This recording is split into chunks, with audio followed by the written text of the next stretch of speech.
कल्पना कीजिए एक ऐसी नगरी की जो सोने से बनी हो, जिसे देवताओं ने बसाया हो, जहां स्वयं भगवान ने राज्य किया हो और जो एक ही रात में समुद्र में समा गई हो।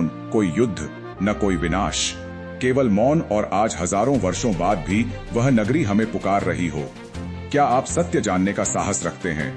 भारतवर्ष के इतिहास में द्वारका केवल एक नगर नहीं थी, वह धर्म, विज्ञान, शक्ति और चेतना का संगम थी।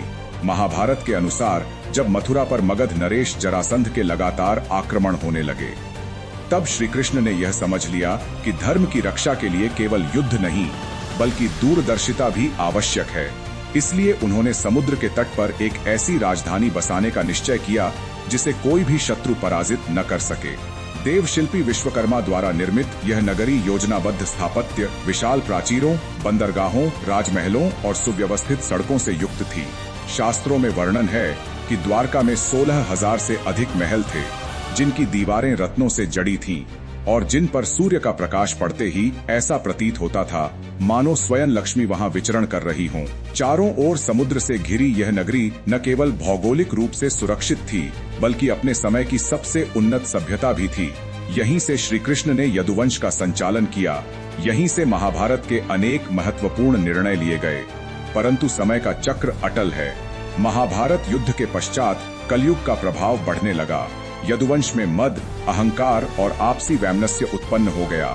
गांधारी का शाप फलित होने लगा और श्री कृष्ण यह भली भांति जान गए कि अब उनकी लीला का समापन निकट है। उन्होंने अर्जुन को बुलाकर द्वारका की स्त्रियों और बालकों को सुरक्षित स्थान पर ले जाने का आदेश दिया। यह पल केवल एक नगर के त्याग का नहीं था, बल्कि एक युग के अंत की घोषणा थी। और फिर वह क्षण आया जब श्री कृष्ण ने इस लोक से प्रस्थान किया। शास्त्रों के अनुसार उसी समय समुद्र में भयंकर हलचल उत्पन्न हुई। जल स्तर बढ़ने लगा, अरब सागर की विशाल लहरें उठीं और बिना किसी शोर, बिना किसी चीख पुकार के पूरी द्वारका को अपने भीतर समाहित कर लिया। ऐसा प्रतीत हुआ मानो समुद्र अपनी अमानत वापस ले रहा हो।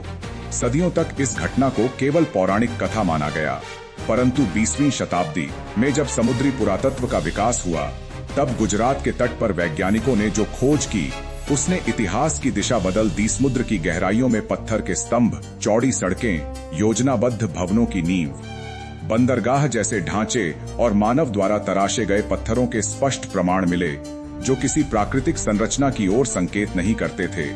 कार्बन डेटिंग और भूवैज्ञानिक अध्ययनों से यह अनुमान लगाया गया कि ये अवशेष लगभग 9,000 वर्ष पुराने हो सकते हैं, जो हड़प्पा सभ्यता से भी प्राचीन माने जाते हैं। वैज्ञानिकों के अनुसार हिमयुग के अंत के बाद जब हिमनद पिघले तो समुद्र का जल स्तर अचानक बढ़ गया, जिसके कारण कई तटीय सभ्यताएं जलमग्न हो गईं और द्वारका भी उसी प्राकृतिक परिवर्तन का शिकार बनी।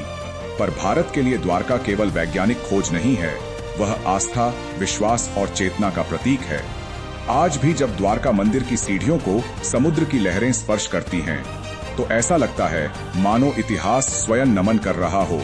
द्वारका हमें यह सिखाती है कि चाहे कितनी ही उन्नत सभ्यता क्यों न हो, समय के आगे सबको झुकना पड़ता है। नगर नष्ट हो सकते हैं पर सत्य नहीं, युग समाप्त हो सकते हैं पर स्मृतियां नहीं।